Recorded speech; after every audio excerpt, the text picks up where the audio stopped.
Belajar ilmu tasawuf itu adalah hal yang wajib, kama yajibu ta'allamu ma yasluhu dzahir. Tasawuf itu mempelajari hal batin, maka sama halnya kita mempelajari hal-hal yang zahir.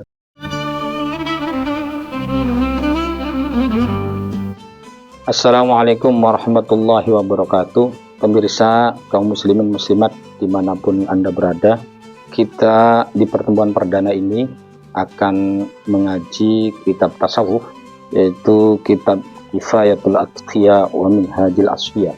Kitab ini karangan dari Abu Bakar bin Almarhum Muhammad Syadra Ad-Dimyati, merupakan kitab syarah dari qasidahnya Syekh Zainuddin Al-Malibari, yaitu kitab Hidayatul Afqiyah. Pemirsa dimanapun Anda berada, insya Allah kedepannya mudah-mudahan saya bisa istiqomah mengisi channel ini untuk mengaji kitab Kifayatul Atqiya wa Minhajil Asfiya. Di pertemuan ini Al-Muallif pengarang kitab menyampaikan faftah lahu ba'didzarin infasad maknan wa awil muhiman idza warad, membuka selebar-lebarnya kritik dan saran apabila ditemukan hal-hal yang salah atau keliru. Bahwa dalam kitab ini akan menjelaskan dan tentang ta'rif dari tasawuf, kemudian maudhu'nya, sasaran dari tasawuf itu sendiri, kemudian wasamratuhu, buah dari mempelajari tasawuf itu sendiri.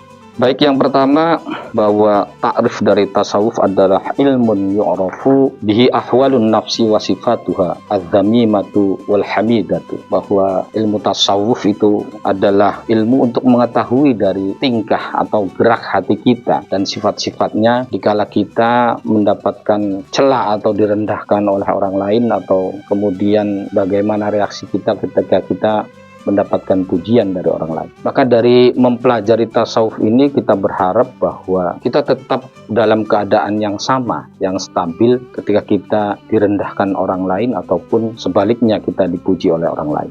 Ulama salafus soleh mengatakan la yakmalur rajulu hatta yastawiya qalbuhu ala arba'ati asya. Seseorang tidak akan sempurna sehingga dia hatinya sama ajeb dalam 4 keadaan. Yang pertama, ketika dia tercegah, tidak diberi kehormatan atau diberi anugerah, atau juga ketika wal izzi wa dzulli, ketika dimuliakan ataupun direndahkan, maka dia dalam posisi yang sama, hatinya tidak terganggu dengan beberapa hal-hal tersebut. Penting kiranya kaum muslimin muslimat kita mempelajari tasawuf, karena kata Imam Malik, man tasawwafa wa lam yatafaqqah faqad tazandaqa. Barang siapa yang belajar tasawuf kemudian tidak berfaqih, tidak belajar syariat, maka dia akan zindik, dia akan labil, akan lebih mengarah pada kesembronoan terhadap beribadah. Sebaliknya juga waman tafaqqaha wa lam yatasawwaf faqad tafassaqa. Barang siapa yang berfikih tetapi kemudian tidak bertasawuf, maka dia akan fasik,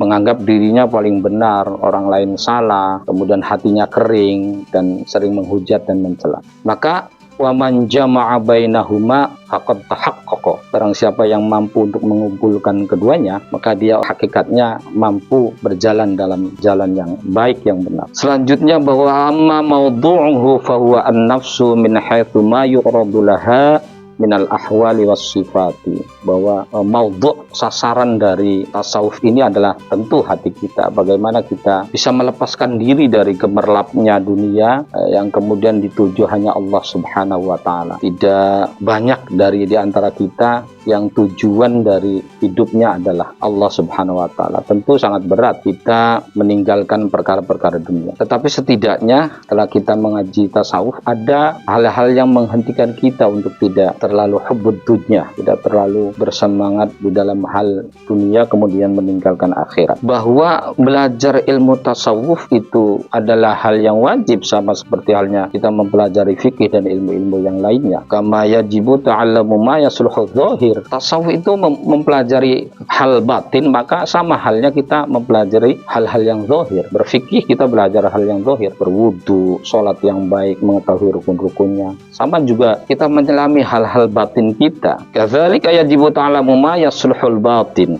maka kita juga wajib mencoba untuk belajar membersihkan hati kita. Wa nisbatuhul batinu kanisbatil fiqhi ila zahir, maka kita menisbatkan tasawuf pada hal yang batin sama seperti halnya menisbatkan fikih dalam hal-hal yang zahir. Kemudian wa amastimdaduhu fa wa min kalamillah wa kalami Rasulillah sayyidina wa sayyidi waladi adnan sallallahu alaihi wasallam. Banyak yang salah perspektif tentang tasawuf, istimdadnya dari mana, sumbernya dari mana. Padahal orang yang mengerti tasawuf, belajar tasawuf akan mengerti bahwa sumber ilmu dari tasawuf itu ya kalamullah wa kalamu Rasulillah sallallahu alaihi wasallam.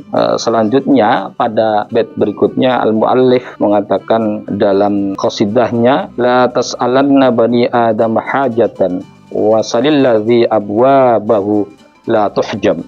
Allah yaghdabu an tarakta su'alahu wa bana adama hina yus'alu yaghdabu. Ini sangat mendalam. Kira-kira demikian, janganlah Anda semua memohon kepada manusia di mana keterbatasan dari manusia itu sendiri, maka wasalilladzi abwabahu la tuhjab, memintalah kepada zat yang selalu membuka lebar pintunya. Maka Allahu yaghdabu an tarakta su'alahu. Allah akan marah ketika kita tidak memohon kepadanya. Sebaliknya, manusia wa bana adama hina yus'alu yaghdab, selalu sering diminta maka dia akan marah. Sebaik apapun seseorang, ketika kita terus-menerus meminta, maka tentu akan tidak suka. Jangankan kepada orang lain, ibu bapak kita saja yang dalam tanda kutip sangat menyayangi kita, maka akan tidak suka ketika kita selalu meminta, tidak mandiri. Alhamdulillahil muwaffiqi lil ala hamdan yuafi barahu al-mutakamila. Thumma sholatu ala rasulil mustafa wal ali ma sahbin wa tiba'in wila. Seperti halnya kitab-kitab yang lain, kitab ini juga diawali oleh bismillah, alhamdulillah, dan sholawat kepada Rasulullah sallallahu alaihi wasallam, karena tiga ini merupakan pilar dari karya yang monumental bagi ilmuwan Islam untuk menuju ridhonya Allah subhanahu wa ta'ala. Penting sekali kita mempelajari tasawuf agar kita mencoba sekuat tenaga mungkin untuk melepaskan diri kita terlalu capek terhadap hal-hal yang bersifat duniawi. Itu kadang kita tidak sadar, kita terlalu capek untuk mengurusi hal-hal yang seperti itu, tapi kemudian dunia justru lari dari kita. Makanya harapan saya besar sekali ngaji ini bisa menambah wawasan bagi kita untuk mendalami lagi hal-hal yang bersifat batin. Selanjutnya al-muallif menyampaikan taqwal ilahi mudaru kulli sa'adatin wa tiba'un ahwa ra'su syarrin habaila. Al-muallif mengatakan bahwa takwa kepada Allah Subhanahu wa taala adalah kunci kebahagiaan di dunia wal akhirah. Kemudian mengikuti hawa nafsu adalah sesuatu yang sangat dirindukan oleh setan, dan ini kita sering alpa, padahal kunci dari semuanya adalah ketakwaan kepada Allah Subhanahu wa taala. Maka dalam pembahasan kitab ini mengatakan bahwa takwa itu hiya ibaratin an imtithali awamirillah wa ijtinabi nawahihi zahiran wa batinan. Kita tunduk patuh kepada Allah Subhanahu wa taala dengan segala perintah-perintahnya dan juga sekuat tenaga zahiran wa batinan untuk menjauhi segala larangan-larangannya. Ma'astisyaril ta'zimi lillah, tidak hanya taat tunduk saja tetapi juga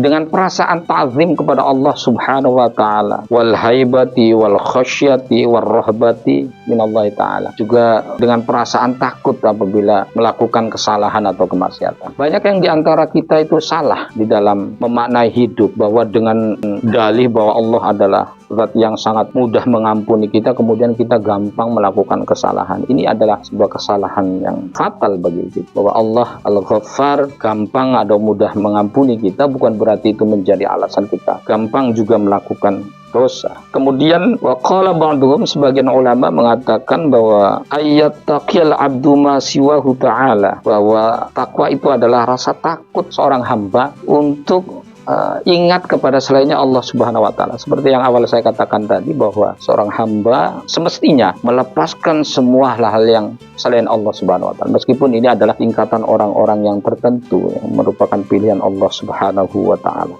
Kemudian waqala ba'duhum man arada an tasihha lahu at-taqwa falyattaq ad-dunuba kullaha. Sebagian juga mengatakan bahwa sahnya takwa adalah falyatrukiz-dzunuba kullaha. Kita meninggalkan semua dosa-dosa, baik dosa kecil ataupun dosa besar, meskipun itu sangat berat sekali. Ada yang juga yang mengatakan bahwa Imam An-Nasronadi mengatakan takwa itu adalah istiqa'un ila mufaraqatid dunya, rindu kepada Allah dengan cara melepaskan segala hal-hal yang bersifat duniawi. Li'anna Allah subhanahu wa ta'ala yaqul walil akhiratu khairul ladzina yattaqun afala ta'qilun. Akhirat adalah lebih utama bagi mereka, lil ladzina yattaqun, bagi orang-orang yang bertakwa. Kemudian diakhiri ayat ini dengan afala ta'qilun, apakah kamu semua tidak berpikir?